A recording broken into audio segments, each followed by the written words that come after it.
Happy Monday. First of all, I cannot believe that it is already mid-December. Does anyone feel like this year just flew by? I am such a good planner, and usually I am that person that has every single Christmas present already wrapped and ready to go by like end of November. And this year, I don't know what's going on, but I am just so behind. I haven't bought a single thing for Christmas this year. It is like actually stressing me out how behind I am. So instead of spending time Christmas shopping today, I decided that I'm going to continue to put it off and make some recipes for you. But since I really do need to catch up on Christmas shopping today, I decided that today would be a perfect day to make some super easy, super quick, no bake recipes. These are all sweet recipes, but all pretty good ingredients, pretty healthy. 2 of them are actually already vegan, so if your little one has an issue with dairy or eggs, this will be a great video for you. And the third recipe can easily be made vegan too. I've made all of these things multiple times, Bennett loves them every time, and I hope you and your kiddos will love them too. I am really excited to share these recipes, so let's get started. The first recipe we are starting with today is our cheesecake stuffed strawberries. If you want to make this recipe dairy-free, just swap out the normal cream cheese for vegan cream cheese. I've made these vegan before, they taste exactly the same. So starting out, I washed 1 pound of strawberries and I'm just going to chop off the tops.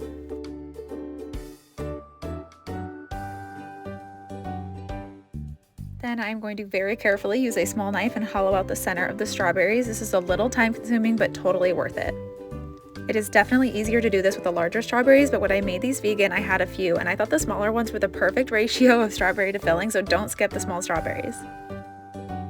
The filling is going to be made of 4 ounces of cream cheese, 1 teaspoon of maple syrup, 1 teaspoon of vanilla extract, and then a 1/4 cup of powdered sugar. I definitely ended up using a little extra powdered sugar to make sure the texture was thick enough.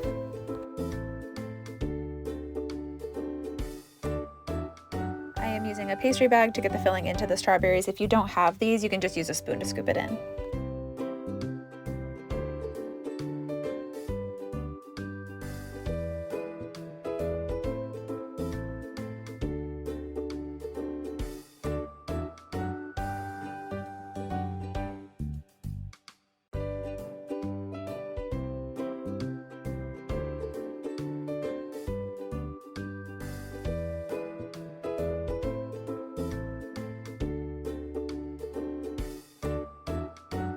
Once these are filled, I let them cool in the fridge for about 20 minutes, and then I wanted to add a topping, so I would recommend using graham crackers. I just used some crushed cookies that I had laying around and just press the top of the strawberries in them to create like a nice crust. And here is the final product. Bennett and my husband both devoured these, so definitely a win.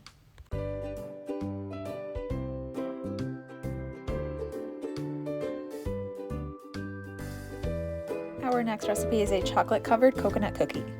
To start this recipe, I blended some sweetened coconut flakes to make my own coconut flour. I like the taste and the stickier texture, that's why I do it this way instead of just buying coconut flour from the store. So you will need a cup of this blended coconut, and then about 3 ounces or 3/8 of a cup of coconut oil, and then a 1/3 cup of maple syrup.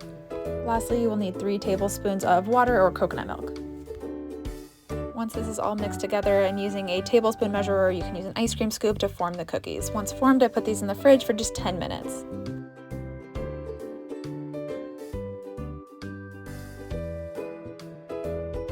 Now I want to melt some chocolate to dip my cookies in, so I'm adding about 1/2 cup of mini chocolate chips. These are vegan, but you can use any kind that you like. And then I'm adding in about a teaspoon of coconut oil, putting this in the microwave for 45 to 60 seconds and mixing until it is all melted.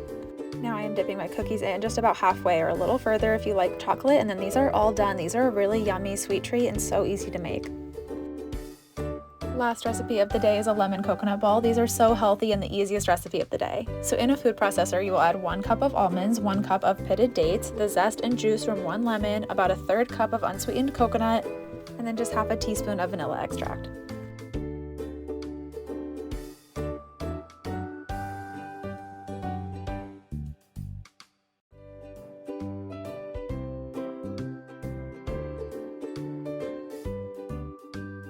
Once all the ingredients are added into the food processor, we are going to blend this. Now you want to make sure that this is blended super well. There are almonds in this recipe and we don't want any chunks left. So once thoroughly blended, you can just form these into balls and then these are all done.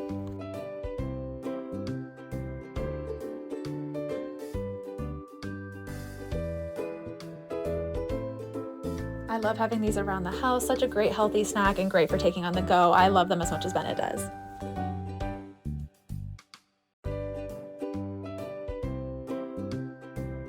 Thank you all so much for watching. I really hope you liked this video. Make sure to subscribe. I post new videos every Monday.